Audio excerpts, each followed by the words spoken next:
Assalamualaikum warahmatullahi wabarakatuh. Marhaban ya Ramadan. Warahmatullahi wabarakatuh. Alhamdulillah kita bertemu lagi di bulan suci yang Ramadan ini ya Ustaz ya. Alhamdulillah kita selalu diberikan kesehatan, diberikan kelancaran dalam setiap aktivitas kita semua. Dan Alhamdulillah pada hari ini kita akan melaksanakan podcast yang biasanya kita laksanakan setiap tahunnya untuk podcast Serambi Ramadan. Dan Alhamdulillah kita kedatangan narasumber yang Masya Allah banget, kita datangkan dari Timur Tengah. Yang jelasnya beliau ini lulusan dari Timur Tengah, Alhamdulillah. Beliau juga salah satu dosen tercinta kita di Institut Agama Islam Said Bogor. Assalamualaikum warahmatullahi wabarakatuh. Waalaikumsalam warahmatullahi wabarakatuh. Sehat Ustaz? Alhamdulillah sehat. Keluarga sehat Ustaz? Alhamdulillah sehat semuanya. Untuk puasa kegiatan lancar Ustaz ya? Alhamdulillah lancar, tidak ada halangan. Alhamdulillah. Sebelumnya terima kasih banyak Ustaz sudah berkenan hadir di podcast Ramadan kita ini. Sama-sama. Terima kasih banyak. Mungkin nanti kita ada beberapa pertanyaan yang Ustaz terkait Ramadan. Bagaimana sih kita meningkatkan keimanan kita di bulan suci Ramadan ini Ustaz? Masih banyak tuh teman-teman kita di luar sana menanyakan banget nih. Meningkatkan keimanan itu bagaimana sih Ustaz di bulan suci Ramadan ini? Oh iya, sebelum ke situ mungkin perlu dijelaskan dulu bahwasanya iman itu yazidu wa yanqus. Al imanu yazidu wa yanqus. Iman itu bisa bertambah, bisa berkurang. Ya, seperti bisa berkurang. Kalau iman sedang bertambah, itu ketaatan kepada Allah itu meningkat. Kalau keimanan sedang berkurang, ketaatan kepada Allah itu yang menurun. Sehingga kalau orang beribadah menjadi maksiat itu berarti menunjukkan keimanannya meningkat. Kalau ada seorang mukmin dia melakukan maksiat, melakukan hal-hal yang dilarang, berarti itu menunjukkan keimanannya sedang menurun. Makanya kadang iman itu naik, kadang turun. Ya. Bagaimana biar iman itu stabil atau bisa terus meningkat dan terus meningkat? Itu bagaimana kita perlu menjaga keimanan yang stabil dan meningkat. Khususnya pada bulan Ramadan ini, alhamdulillah dengan kita berpuasa. Dengan berpuasa ini kita sudah menjaga keimanan kita dan berusaha meningkatkan.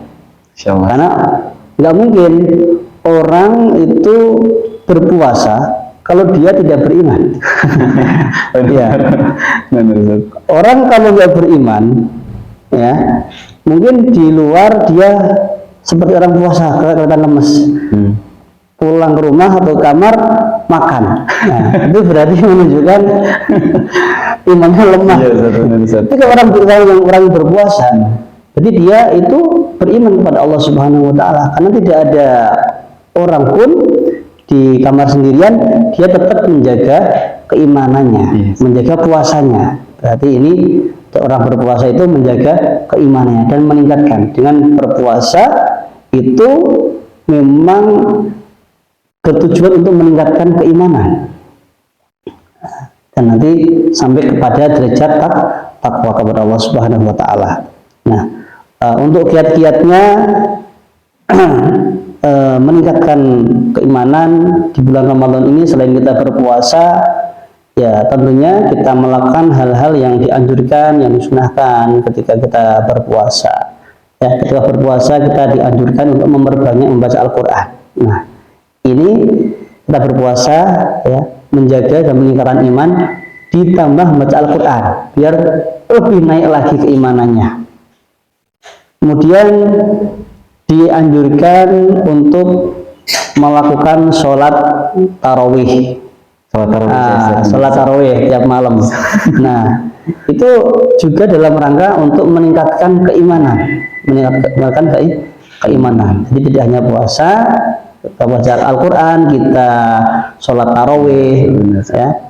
Dan kita juga dianjurkan untuk memperbanyak sedekah. Kalau kita memiliki harta yang lebih, ya itu juga dalam rangka meningkatkan keimanan di bulan Ramadan, dan itu memang sunnahnya.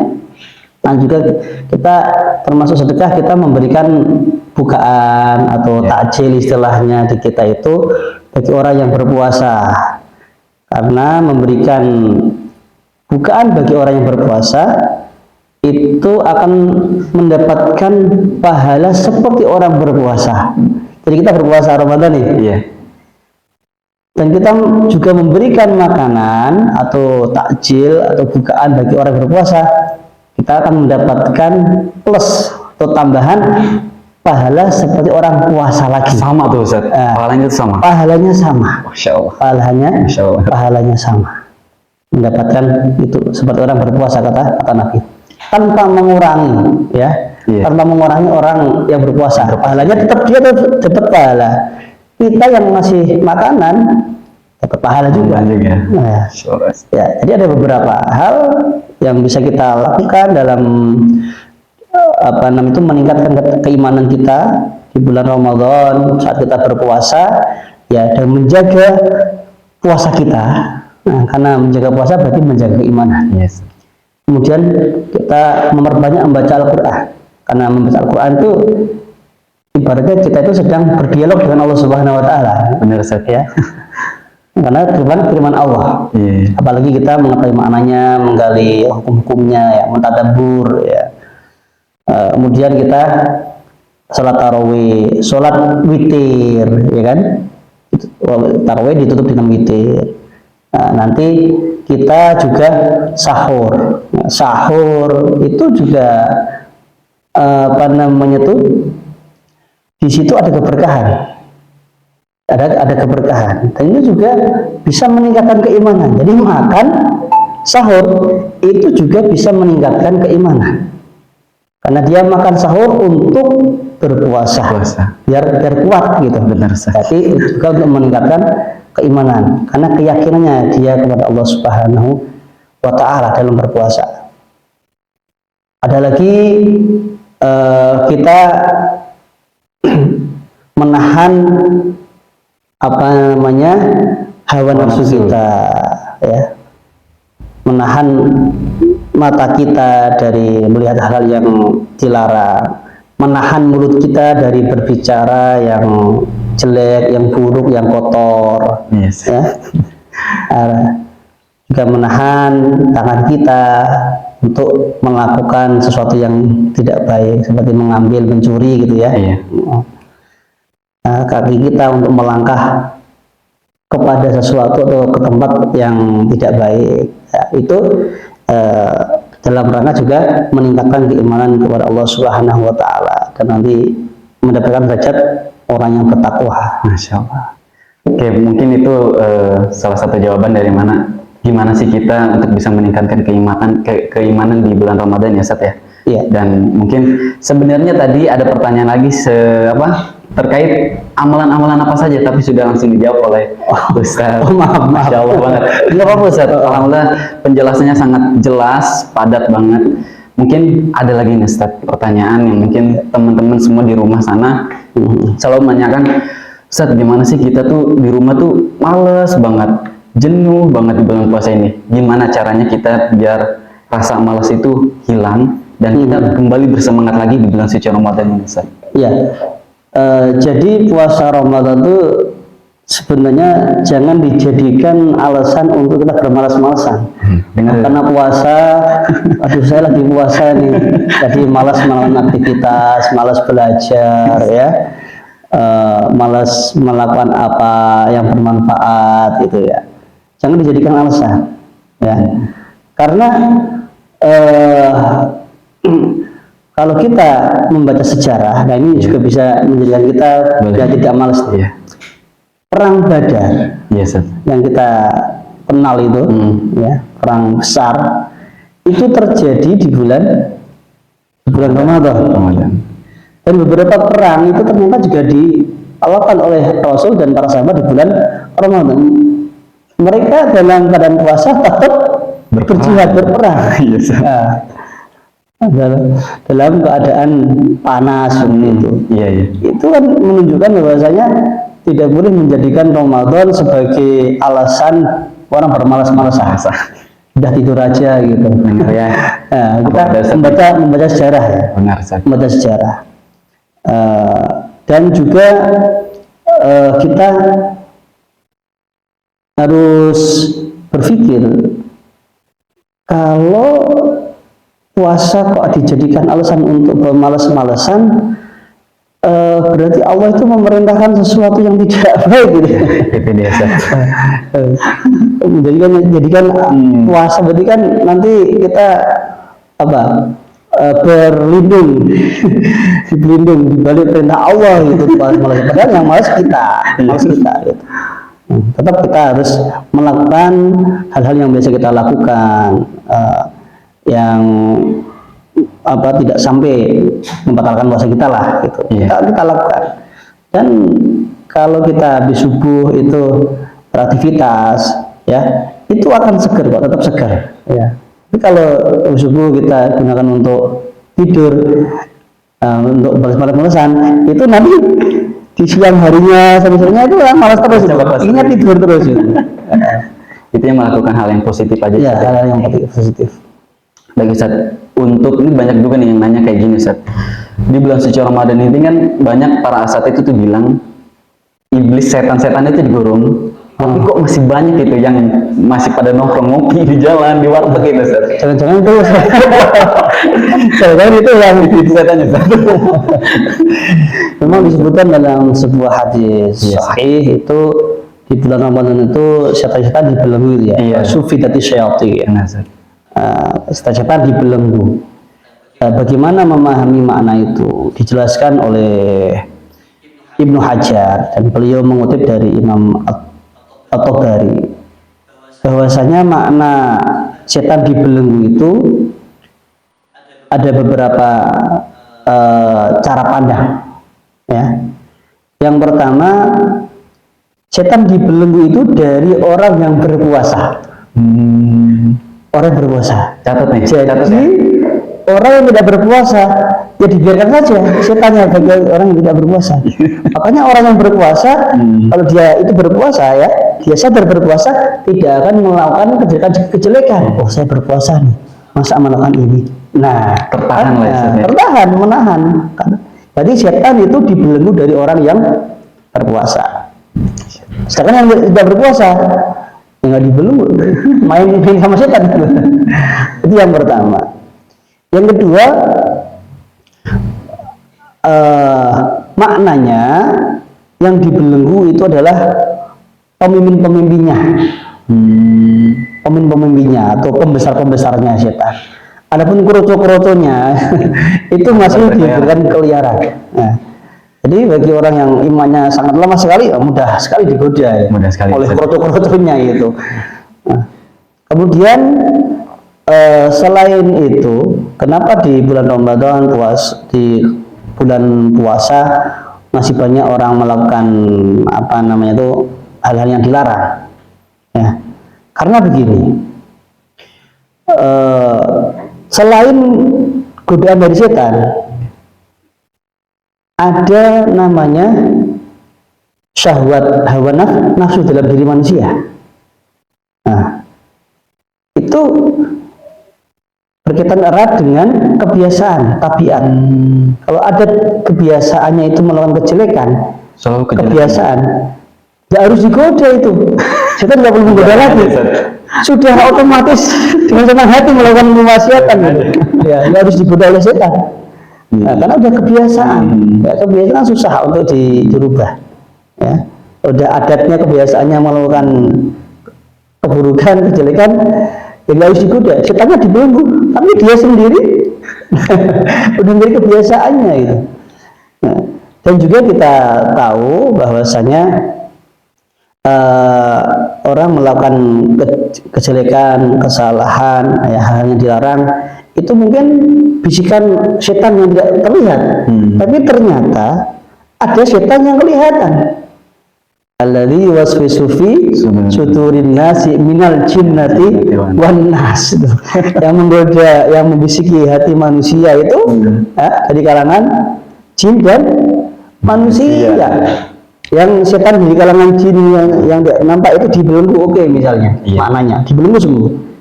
tapi ada setan yang berbentuk manusia. Nah, ini jadi ini untuk beberapa cara pandang untuk memahami hadis tersebut. Jadi sering ditanyakan, kenapa katanya dibelenggu setannya, kok masih banyak yang berbuat maksiat, berbuat kesalahan gitu. Itu ada beberapa cara pandang gitu. Ini seperti itu. Mungkin sebenarnya udah kejawab semua nih Ustaz. Ini pertanyaan saya pribadi nih Ustaz. Banyak dari kalangan umat-umat di luar sana nih, teman-teman di sana selalu menanyakan, kapan sih habisnya waktu imsak itu Ustaz? Kadang banyak orang yang masih keliru nih. Ada yang menunggu ajan, ada yang bagaimana nih Ustaz? Ya, jadi begini, kita harus kembali kepada definisi puasa. Iya. Definisi puasa itu apa? Al-imsaku, ya, menahan diri. Anil muftirat, dari hal-hal yang membatalkan. Min tulu'il fajri, dari terbitnya fajar, berarti waktu subuh. Iya. Ya. Ila ghurubi syamsi, sampai tenggelamnya matahari, itu waktu maghrib.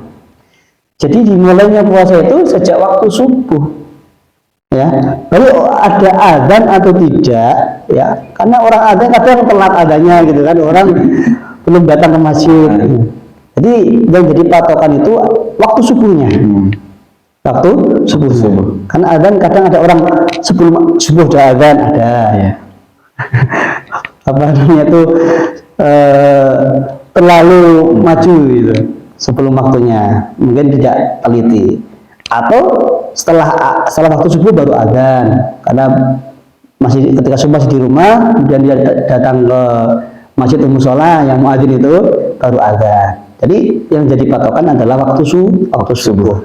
Nah, adapun waktu imsak yang terkenal di kita itu, kalau kita tadi lihat definisi puasa, al-imsak sebenarnya kan menahan. Nah, menahan itu ya puasa, sama dengan puasa. Namun di istilah imsak di kita itu, yang itu ada jadwal imsakiyah. Itu bukan masuk ranah definisi puasa itu. Ya, dalam arti al-imsak itu maksudnya itu untuk menahan, maksudnya sudah dekat waktu untuk menahan dari hal yang membatalkan. Sudah dekat nih waktunya, jadi mengingatkan sebenarnya. Dan kita semua sudah tahu bahwasanya ketika ada waktu imsak itu masih ada waktu 10 menit sampai datangnya waktu subuh. Nah, di waktu imsak itu masih boleh kita makan, minum, ya. Masih banyak makan. Kita masih diperbolehkan. Tapi agar orang hati-hati gitu. Oh, sudah dekat subuh. Apalagi orang yang baru bangun gitu kan. Oh, udah imsak ini ya. Cepet-cepet makannya gitu. Tapi untuk mengingatkan sebenarnya, jadi mulainya puasa ya sejak subuh. Kalau imsak itu dalam istilah kita di negara Indonesia ini, di Nusantara ini, yaitu untuk mengingatkan sudah dekat waktu puasa. Gitu. Jadi pemberitahuan aja ini udah dekat nih. Iya. Untuk bersiap-siap kita nih. Iya. Jadi saya setuju tidak itu menentang dengan adat di kita adanya imsak, itu bagus. Karena Rasulullah SAW sendiri disebutkan dalam sebuah hadis, ya, ada di Riyadhus Shalihin juga itu, ketika sahabat Nabi ditanya itu antara sahur Nabi, selesai sahur, sama subuh itu kira-kira berapa waktunya? Dikatakan kira-kira membaca 50 ayat. 50 ayat Al-Quran. Nah, itu ditafsirkan dan dipahami oleh para pendahulu kita, para ulama kita, yaitu kurang lebih 10 menit lah, kurang lebih. Maka dipakailah ada waktu imsak itu. Dan tidak ada riwayat Nabi itu sahur sampai datang waktu azan. Meskipun dalam hadis yang lain Nabi itu yang memperbolehkan para sahabat itu untuk makan, ya, masih silakan makan minum sampai datang waktu azan yang kedua. Oh, azan yang kedua itu kan kalau di Arab gitu ya, jadi sunahnya itu ada 2 kali. Azan pertama untuk membangunkan orang-orang tahajud, yang kedua azan subuh gitu kan. Itu kalau sudah datang waktu subuh, ya, jangan makan lagi. Tapi sebelum datang adzan yang kedua masih silakan makan. Tapi kalau kita lihat Nabi sendiri prakteknya, Nabi itu ya sudah selesai sahur ya kira-kira 50 ayat. Nah, kalau diperkirakan ya 10 menitan lah itu sudah selesai. Jadi setelah makan kalau kita bisa sikat gigi, bisa bersih-bersih dan sebagainya. Ketika masuk waktu subuh, waktu mulai puasa sudah dalam keadaan siap kita, sudah dalam bersih, Udah nggak ada lagi tuh minum, makan, nggak ada lagi. ya meskipun masih boleh ya, tapi kalau kita sudah siap-siap kan sudah enak. Udah enak ya. Sudah enak. Oke. Mungkin reminder itu teman-teman ya. Ini pertanyaan tambahan aja. Pribadi saya tuh masih menanyakan, mungkin teman-teman juga masih kadang keliru Ustaz ya. Kapan nih waktu habis imsak tuh? Apakah memang nunggu dari pimpinan masjid tuh imsak atau menunggu azan dulu nih sampai habis azannya? Nah gitu. Ya sekarang kan ya kan ada sekarang ada jadwal kan, ada jadwal, ada HP, itu bisa kita gunakan. Nah, mungkin kita kembali lagi ke temanya Ustaz. Ya silakan. Di zaman sekarang ini kan banyak nih Ustaz yang stres pikirannya, campur baur, bahkan mereka ada emosi yang sangat mendendam gitu Ustaz. Ketika memang seseorang ini sudah stres melakukan hal-hal yang menyakiti seseorang, apalagi mungkin bisa menyakiti hati, perbuatan segala macam itunya bentuknya Ustaz. Apakah dia ketika dia berpuasa, apakah dia membatalkan puasanya atau bagaimana Ustaz? Oh ya, ada pembatalan itu dua. Ada sesuatu yang membatalkan puasa yang ada 6 atau ada mengatakan 7, ada 6 atau 7 gitu ya. Iya. Ada sesuatu yang membatalkan pahala puasa. Ya. Kalau yang membatalkan puasa itu kan dibahas banyak di kitab fikih ya. Iya. Yang membatalkan puasa ada 6, ada yang mengatakan 7. Ya. Kemudian yang membatalkan pahala puasa ya itu berkaitan dengan sesuatu yang dilarang sebenarnya. Ya, kita misalnya berbohong itu bisa membatalkan pahalanya. Ya, bisa membatalkan pahala puasa atau bisa mengurangi paling tidak. Kita mencaci maki, kita menghibah, puasa-puasa menghibah. Ya. Jadi nih kaum hawa nih. Nah, itu bisa membatalkan pahala puasa. Ya. Kemudian kita merendahkan orang lain. Jadi hal-hal itu tidak membatalkan puasa dalam arti kalau dia puasa tetap sah puasanya dan tidak wajib mengqadha gitu. Tapi bisa menghilangkan atau mengurangi pahala puasa. Sesuatu yang dilarang gitu ya. Yang dilarang. Jadi membatalkan enggak, tetapi pahalanya berkurang ataupun tidak ada sama sekali Ustaz ya. Ya, di luar yang ada 6, yang 6 itu kan atau yang 7 itu berhubungan badan, al-istimna, kemudian muntah dengan sengaja, haid dan nifas, kemudian apa namanya tuh tadi berhubungan badan sudah ya. Nah kemudian gila, ya, gila atau pingsan seharian penuh, nah, itu kan membatalkan puasa. Nah, selain itu, ya hal yang dilarang, ya misalnya kita melihat sesuatu yang tidak baik, mulut kita berkata kotor, ya, hati kita itu suudzon dan sebagainya, ya, itu bisa menghilangkan pahala, meskipun puasanya sah, gitu. Maka kita juga harus ini selain kita itu melakukan puasa biar menggugurkan kewajiban, tapi kita berusaha bagaimana puasa yang kita lakukan itu kita mendapat bagian pahala, tidak hanya mendapatkan haus dan dahaga saja. Gitu. Alhamdulillah Ustaz nih, waktu udah menunjukkan memang sudah habis satu podcastnya Ustaz. Oke, ya, alhamdulillah. Saya pribadi sebagai host mengucapkan terima kasih banyak yang sebesar-besarnya. Sama-sama. Jazakallah khairan. Ya, mohon maaf. Ya, satu hal lagi buat ya. Sangat mendaging banget ini Ustaz dari segala jawaban-jawaban yang Ustaz lontarkan. Mudah-mudahan teman-teman di rumah juga yang menyaksikan mendapatkan daging Ya, yang sangat amin, amin. lezat dari jawaban dari Ustadz ini. Ya, saya menyampaikan sebisa saya. Sebisa saya. Pengetahuan saya aja. Alhamdulillah, Ustadz. Kita doakan mudah-mudahan Ustadz Anwar ini selalu diberikan kesehatan, Amin, amin, ya Allah. rezeki yang berlimpah, diberikan Amin, amin. segala kelancaran dalam setiap aktivitasnya. Amin. Amin. Begitupun teman-teman yang di rumah. Terima kasih. Mungkin sudah cukup untuk teman-teman di sana. Jangan lupa like dan subscribe podcast Ramadan Serambi kali ini. Saya ucapkan akhirul kalam. Assalamualaikum warahmatullahi taala wabarakatuh. Waalaikumsalam warahmatullahi wabarakatuh.